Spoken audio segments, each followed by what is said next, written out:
जय जगन्नाथ। प्रिय भाई और भौणी माने 80तम स्वाधीनता दिवस अवसर रे राज्यवासी तथा देश और विदेश में बसवास करुवा प्रत्येक भारतीय को मोर अभिनंदन और शुभेच्छा। स्वाधीन भारतर गौरवमय यात्रा रे आज आउ एक स्वर्णिम अध्याय जोड़ी हो जाए। भारतीय स्वाधीनता संग्राम इतिहास केवल एक संग्राम कहानी नुहे, यह थिला राष्ट्र गठनर प्रथम पावछ। महात्मा गांधी नेतृत्व में विभिन्न विचारधारार स्वाधीनता संग्रामी माने गोटे मंच रे आसी ब्रिटिश सरकार विरुद्ध रे एकजुट होइथिले। सत्याग्रह और अहिंसा मंत्र उद्भूत होई ब्रिटिश सरकार विरुद्ध रे एक लंबा लड़ई चली। एथि सहित समांतराल भावे नेताजी सुभाष चंद्र बोस और शहीद भगत सिंह परी महान क्रांतिकारी माने सशस्त्र संग्राम करथिले। किंतु मोटामोटी भावे यही स्वाधीनता संग्राम मुख्य आधार थिला अहिंसा।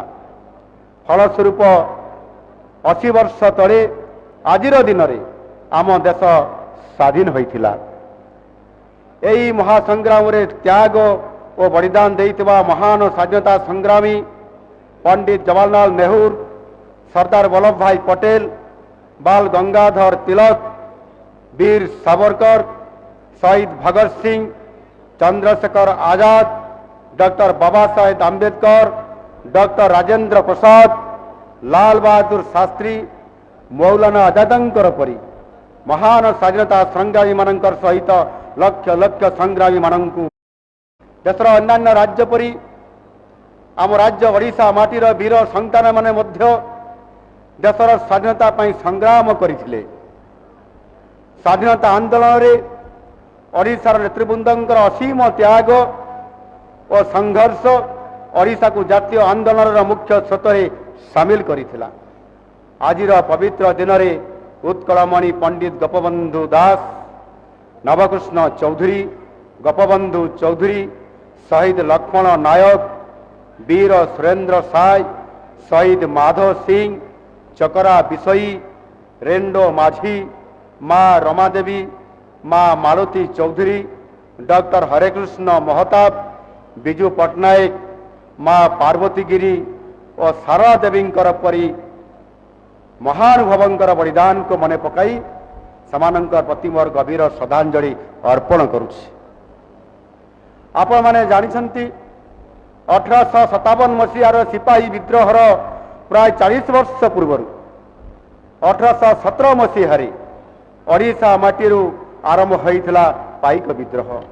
यही विद्रोहर पुरोधा साजितबा महानायक बक्सी जगबंधु और जय राजगुरुंकर परी महान देशप्रेमी और वीर योद्धांक प्रति मोर गभीर सम्मान और श्रद्धांजलि अर्पण करुछि। ओडिशार जन आंदोलन बिना स्वाधीनता संग्राम कहानी अकल्पनीय। रक्त तीर्थ इरम, घोमसुर विद्रोह, प्रजामंडल संग्राम, कंद विद्रोह, समलपुर विद्रोह, केन्दुझर भूया विद्रोह, कोरापुट आदिवासी विद्रोह आदि भारतीय स्वाधीनता संग्राम को आहुरी शाणित करिथिला। ये समस्त जनजाति आंदोलनकारी मानकर वीरत्व और बलिदान सबुदिन स्वर्णाक्षर लिपिबद्ध होई रहिबो।